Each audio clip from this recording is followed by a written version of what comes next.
বাংলাদেশ এবং সিঙ্গাপুরের ম্যাচটি 10 জুন এই জাতীয় স্টেডিয়াম ঢাকায় অনুষ্ঠিত হবে এবং আমি স্টেডিয়ামের এখন শেষ পর্যায়ে কাজ। ঘাস বসে গেছে, ঘাস প্লেনও করা হচ্ছে, ডিজিটাল বোর্ড বসেছে এবং আমরা দেখতে পাচ্ছি যে 18,300 টিকিট অনলাইনে ছাড়া হবে।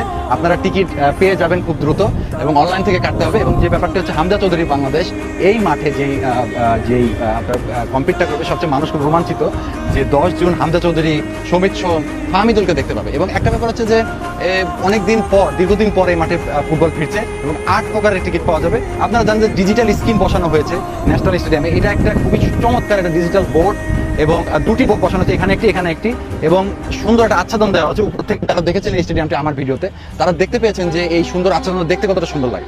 এবং আমার কাছে মনে হয়েছে যে মিরপুর স্টেডিয়ামে ডিজিটাল বোর্ড বসানো হয় না, কিন্তু ফুটবল ফেডারেশন এই ডিজিটাল বোর্ড এনে বসানো হয়েছে। মনে হচ্ছে যে আন্তর্জাতিক ম্যাচের যে সম্মান, যে ভাবগম্ভীর্যতা পুরোপুরিটাই এই স্টেডিয়ামে রয়েছে। এবং যেই কিছু সমস্যা নিয়ে কথা ছিল, ঘাস নিয়ে সমস্যা ছিল, ঘাসের সমস্যার সমাধান হয়েছে, ডিজিটাল বোর্ড হয়েছে, আচ্ছাদন হয়েছে তারপরে আপনার প্রেস বক্স, আমরা প্রেস বক্সটা বসে গেছে এখানে। আপনার আগে একটা প্রেস বক্স ছিল খুবই ভঙ্গুর, কিন্তু সেই প্রেস বক্সটা নতুন করে বসানো হয়েছে।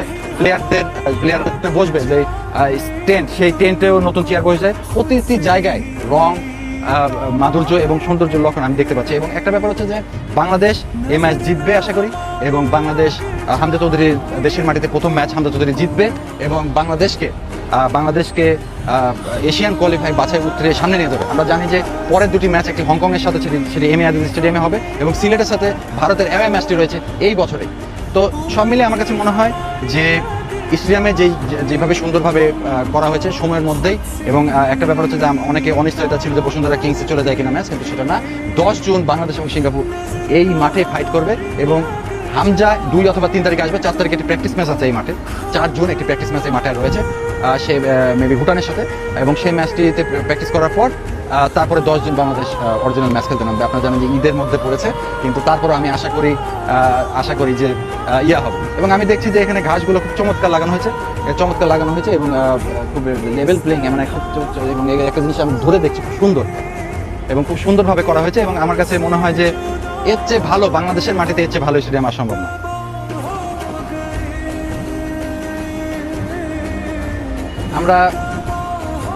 আমরা আপনাদেরকে বলবো যে এই একটা ব্যাপার আমরা বলতে ভুলে গেছি, এখানে যে ব্রডকাস্টিং রয়েছে, সেই ব্রডকাস্টিং এর ক্যামেরা খুব ক্লোজ রাখা হয়েছে যাতে মানুষ ফুটবলটা খুব কাছ থেকে দেখতে পারে এবং তাদেরকে মানে ভিশনারিটা যেন খারাপ না হয়। অনেকে বলছে যে মাঠ থেকে স্টেডিয়ামের দূরত্ব অনেক, কিন্তু না, আপনারা যখন মাঠে আসবেন বুঝতে পারবেন যে ভিশনারিটা খুবই সেরকম মনে হবে না, বসে মনে হবে যে খুব কাছে এই স্টেডিয়ামটা রয়েছে।